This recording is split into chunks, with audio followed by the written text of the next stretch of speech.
बहुत गहरा सवाल है मेरे लिए, और मुझे मौका भी मिला ये बात कहने का कि देखिए, जो हमारे जीवन में विडंबनाएं होती हैं और जो त्रासदियां होती हैं, वो हमेशा ये नहीं होता है कि पैसे की कमी थी, हमेशा ये नहीं होता है कि हम करना चाहते थे नहीं कर पाए। मैं आपको बताऊं, मैं एक ऐसे परिवार से आती हूँ जहाँ मेरी मदर बहुत पढ़ी लिखी थी। मतलब वो लोग थर्ड जनरेशन लर्नर थे अपने अपने उसके खानदान के। मेरे नाना जी भी पढ़े लिखे थे, उधर मेरे पिताजी बहुत पढ़े लिखे थे, गवर्नमेंट सर्विस में थे, मिनिस्ट्री ऑफ डिफेंस में वगैरह वगैरह। मगर मैं आपको बताऊं कि उनके बीच में जब उनकी शादीशुदा जिंदगी में अनबन हुई और उनका ट्रिपल तलाक हुआ और मेरी मदर ने मांगा था, और ये नहीं कि पिताजी ने अत्याचार करते हुए उन्हें इंस्टेंट डिवोर्स किया था, ऐसा कुछ नहीं। मगर जब एक लम्हा आया, गुस्सा ठंडा हुआ, ये तो जब उसको एक्सप्लोर करना चाहते थे कि क्या ये इरिवोकेबल है या नहीं है, तब पता चला कि उनकी धर्म के प्रति जानकारी इतनी कम थी कि उनको बार बार किसी मुल्ला के पास, किसी मौलाना के पास, जो पास की मस्जिद में जो मौलाना हासिल हो जाता उसके पास जाना पड़ा या भेजा लोगों को। उस वक्त से मेरे जहन में कुछ बातें खटकती थी। तो ये बात जब मैं एकेडमिक लाइफ में आई और जर्नलिज्म में आई, तो अपने आप ही ये मेरे लिए ये मुद्दा बनता गया। और ये उसी दौर की बात है जब शाहबानो हो रहा था, एग्जैक्टली वही दौर की बात है। शाहबानो हो रहा था, बी.आर. चोपड़ा की निकाह फिल्म आई थी और उसमें भी ये मुद्दा था, और इस तरह की बातें हो रही थी। तो जहन साजी तो बचपन में शुरू हो गई होगी। जब एकेडमिक्स में आए और महिलाओं की ओवरऑल स्थिति पर बात करने का, पढ़ने का, समझने का मौका मिला, वुमेन स्टडीज में गए, फेमिनिज्म पढ़ा, first wave, second wave, third wave, ये सब पढ़ा, तो समझ में आया कि पैट्रियार्की जो है वो हमारे बीच में इतनी ज्यादा धसी हुई है, रूटेड है, कि हमारा लोकतंत्र भी उसी पैट्रियार्की के चार खानों के चौहद्दी के अंदर ऑपरेट कर रहा है, हमारा धर्म भी उसी पैट्रियार्की के अंदर ऑपरेट कर रहा है।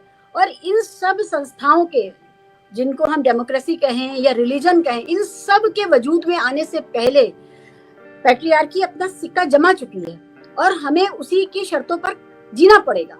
ये जो हुआ हमारे यहाँ, जब मैंने चैलेंज करना शुरू किया मुस्लिम कट्टरपंथी रुझानों को, तो हमारे यहाँ बड़ा आसान था ये कह देना कि देखिए जी, ये तो ऊपर वाले ने आपके लिए यही रखा है, हम आपके साथ जुल्म नहीं कर रहे हैं, वो तो उसने आपका रोल इस तरह से तय किया है। तो ये पैट्रियार्की का सबसे स्ट्रॉन्ग आर्गुमेंट है कि आपको इसलिए बनाया गया, हमने थोड़ी बनाया है, ये तो आपको उस तरह से बना के भेजा गया है और आपके लिए सारे नियम कानून तय हैं। तो सबसे पहले इसको चैलेंज करना कि जो गॉड है वो इंसान उसकी मिरर इमेज एक पुरुष के तौर पे बना रहा है, वहां से शुरू करना। और फिर ये देखना कि क्या आपके जो मुकद्दस किताबें हैं उनमें क्या आपको कमतर बताया गया है, और अगर कमतर नहीं बताया गया है तो रिक्लेम कैसे किया जाए अपने अधिकारों को। तो ये एक, तो इसी से उपजता है इस्लामिक फेमिनिस्ट विचारधारा, जो एक बहुत ही स्कॉलरशिप बेस्ड, इस्लाम के अंदर स्कॉलरशिप बेस्ड एक्टिविटी है महिलाओं की, जो फेमिनिज्म पर बात कर रहे हैं, लेकिन वो वेस्टर्न यूरोपियन फेमिनिज्म नहीं है, वो होम ग्रोन फेमिनिज्म है। जैसे मलेशिया का मुसलमान औरतों के जो मसले हैं वो इस्लाम के दायरे में रहते हुए, लेकिन ह्यूमन राइट्स और वुमेन राइट्स के आग्रहों से उसको चैलेंज कर रहे हैं। ईरान में भी यही हो रहा है। भारत में तो खैर नहीं हुआ, हम जैसे लोगों ने शुरू किया, इस्लामिक फेमिनिज्म जैसी कोई चीज नहीं थी पहले भारत में, लेकिन पाकिस्तान में हुआ, ये आपके बांग्लादेश में हुआ, तो ये सब जगह हुआ। तो ये बहुत अच्छी बात है कि आज महिलाओं को, जिनको धार्मिक किताबों को पढ़ने के कोई मौका ही नहीं दिया गया था, सिर्फ वो रट्टाफिकेशन था कि आप हिल हिल के कुरान पढ़े, उसका मतलब ना समझे और नमाज पढ़ें। अब वुमेन स्टडीज के जो डिपार्टमेंट्स हैं उसमें औरतें जा रही हैं, लड़कियां जा रही हैं, पढ़ रही हैं और टेक्स्ट, ओरिजिनल टेक्स्ट को समझ रही हैं। और वो कहती हैं, और मैं भी ये बात मैं टीवी पर भी कह चुकी हूँ एक बहस में मौलाना से, कि मैं आपसे इस्लाम सीखने को तैयार हूँ, लेकिन आपको इस्लाम सिखाने को भी तैयार हूँ।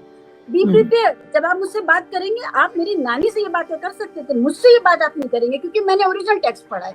तो it is a scholarship based rigorous stream of thought जो चैलेंज कर रहा है, और इस क्लेम को कोई हमसे छीन नहीं सकता। हमें किसी से कुछ नहीं चाहिए, हमें जो ऑलरेडी दिया गया है हम सिर्फ उसको क्रिस्टलाइज करना चाहते हैं, एक्चुअलाइज करना चाहते हैं। तो ये एक काम है जो मैं अपनी बहुत पैशनेटली करना चाहती हूँ। कई बार समाज में हालात ऐसे हो जाते हैं कि आपको थोड़ा रुकना पड़ता है, लेकिन शांति काल में हमें समाज को बेहतर बनाए रखने के लिए जो काम करने हैं वो इंटरनली होंगे, वो अंदर से जो चोट मारी जाएगी उन दीवारों पर तभी वो टूटेंगी। तो वो अंदर की जो चोट है वो जरूरी है। एक सवाल जो बहुत जहन में आता है शिवा जी, और ये हालांकि ये रिलीजन स्पेसिफिक नहीं है, लेकिन क्या ये सही बात है कि जो मुसलमान समुदाय की जो महिलाएं हैं वो ज़्यादा पर्दे में रहती हैं? हालांकि चीज़ें अब बहुत ज़्यादा बदल रही हैं और आप जैसी महिलाएं काफ़ी फॉरफ्रंट पर आकर कितना काम कर रही हैं, लेकिन जिस तरीके से, क्या ये सही बात है कि जो एक महिलाओं का रिप्रेशन पहले के ज़माने में मुस्लिम फैमिलीज़ में देखा जाता था, क्या आज भी वो उतना ही उसी स्केल पर मौजूद है और उसको कहीं ना कहीं अभी भी बहुत ज़्यादा बदलने की ज़रूरत है? नीलू जी, ये सवाल बहुत मल्टी लेयर्ड सवाल है। हालांकि मैं यहाँ पर अपने आप को भी करेक्ट करना चाहती हूँ कि ये प्रॉब्लम सिर्फ मुस्लिम समुदाय में नहीं है, बहुत सारी हिंदू फैमिलीज हैं जहां पर मैं ये सिमिलर चीज देखती हूँ। लेकिन हाँ, ये बताया जाता है, इस तरीके से बताया जाता है कि ये मुस्लिम फैमिलीज में ज्यादा है, इसलिए मैं आपसे ये सवाल पूछ रही थी। हाँ, बहुत उम्दा सवाल है।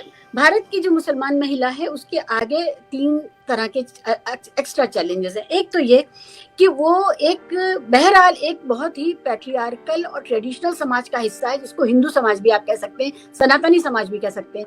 तो हम अपने जो भारतीयता की जो जड़ें हैं हम उनसे भी जुड़े हुए हैं और उसकी अच्छाई और बुराई दोनों हमारे हिस्से में आई है। यानी कि अगर आप देखें तो भारतीय महिलाएं अपने कुछ जीवन के कुछ पक्षों को छोड़ दें तो वो हिंदू महिलाओं से बिल्कुल अलग नहीं है और होना भी नहीं चाहिए। अच्छा, दूसरी बात ये कि अब जिस समुदाय से वो आती हैं इस समय, वो देश में आर्थिक तौर पे सबसे पिछड़ा हुआ समुदाय है। तो आर्थिक पिछड़ापन उनकी बहुत सारी तरक्की के रास्तों को रोकता ही है और उनको लोअर पेडिस्टल पे रखता है कि भाई अगर पढ़ाई करनी है तो बेटे को पढ़ा दो पहले, अगर खाना खिलाना है अच्छा तो बेटे को खिला दो पहले। तो ये वाला जो रवैया है ये भी हमारा गिवन रवैया है। और तीसरी बात यह है कि हमारे पास एक एक्स्ट्रा कॉन्स्टिट्यूशनल अथॉरिटी के नाम पर ये बिरादरी पंचायत या all India Muslim personal law board या जो काजी की जो अथॉरिटी है वो खड़ी हो गई है। और उसने क्योंकि हमारे पास हिंदू कोड बिल जैसा कोई codification of Muslim personal law नहीं हुआ है, तो उस वजह से हर जगह का पुरातन पंथी ऑब्सक्यूरेंटिस्ट जो काजी है वो अपनी तरह से इंटरप्रेट करता है और ज्यादातर मामलों में जो उसकी अपनी लोकल समझ है वो क्योंकि वो बहुत पढ़ा लिखा नहीं है, वो ह्यूमन राइट्स नहीं जानता, वो वुमेन राइट्स नहीं जानता, वो राइट्स का डिस्कोर्स ही नहीं जानता। वो सिर्फ ये जानता है कि पितृसत्ता को हिलाना नहीं है वरना समाज बिगड़ जाएगा। पितृसत्ता का पोषक बना हुआ वो अपने इंटरप्रिटेशंस देता रहता है और वो रिसीविंग एंड पे महिलाएं रहती। तो ये बहुत जरूरी है कि इस बात को समझना। लेकिन अभी जैसे जैसे शिक्षा का प्रसार हो गया तो मुसलमान महिलाओं ने पढ़ना लिखना जब से शुरू किया, अब जरूरी नहीं है कि वो इस्लाम के फेथ के अंदर से ही आर्गुमेंट लाएं। बहुत सी ऐसी महिलाएं हैं जो कहती हैं कि मुझे इससे मतलब नहीं, मेरा संवैधानिक अधिकार है, मुझे ये मिलना चाहिए। वो भी महिलाएं हैं, मुसलमान महिलाएं, और वो भी हैं जो मेरे जैसी हैं जो ये कह रही हैं कि संविधान का तो जो अधिकार है वो तो है ही है, लेकिन जो एक्स्ट्रा अधिकार हमें कुरान से मिलता है हमें वो भी चाहिए, हम डबल फायदा उठाएंगे। और ये आर्टिकुलेशन के लिए हमारी जनरेशन तक आना ही था, हमसे पहले ये नहीं मुमकिन था। आपको याद होगा शाहबानों को डरा दिया था, मौलवियों ने ये हद तक डरा दिया था कि उस बेचारी अबला नारी ने ये तक कह दिया कि नहीं हमसे गलती हो गई और मैं ये नहीं चाहती कि मेरी आफ्टर लाइफ आखिरत बिगड़ जाए और मैं इस फैसले के खिलाफ हूँ। उसने अपने लिए जो फैसला आया जो वो, तो मेरा ये कहना है कि मुसलमान महिलाओं की कुछ स्पेसिफिक प्रॉब्लम्स है। 3 तलाक एक बहुत बड़ी समस्या थी जिसके लिए हम लोगों ने कम से कम 1.5 दशक लड़ाई लड़ी, और जब सुप्रीम कोर्ट का जो फैसला आया है वो उसने हमें बहुत बड़ी राहत दी और फिर उसको कोडिफिकेशन में ला करके सरकार ने भी उसको एक जामा पहनाया कि आप ये नहीं कर सकते। कुछ मसले हैं छोटे छोटे जो अभी और हैं, अगर वो भी मुस्लिम समाज खुद बैठ के हल कर लेगा और मौका नहीं देगा कि आपको सरकार ये करे और आप उसको फिर एक ये समझें कि हमारे साथ परसिक्यूशन हो रहा है, हम पर लाठी चलाई जा रही है कानूनी, ये ना हो, इसके लिए आप खुद ही फैसले कर लें। अपने समाज को बेहतर करने का काम आप पहले खुद कर लें, आप किसी और को मौका ना दें कि वो आकर के मुदाखलत करे, और वरना आप शिकायत करेंगे कि मुदाखलत है। लेकिन जहाँ पर इर्रेशनैलिटी है, जहाँ पर जुल्म है, जहाँ पर एक इंसान के ऊपर कोई तलवार लटक रही है, उसको तो सरकार हटाए या समाज खुद हटाए, बहरहाल उसको हटना चाहिए। तो मुसलमान औरतें जैसे जैसे पढ़ती जाएंगी, स्किल्ड होती जाएंगी, खुद अपना पैसा कमाएंगी और उस पैसे को अपने ऊपर खर्च करने का अधिकार प्राप्त करेंगी, उसी तरह से वो भी एम्पावर होंगी। और यही सारी चीजें हिंदू महिलाओं को भी भारत में करनी है और दूसरी महिलाओं को भी करनी है।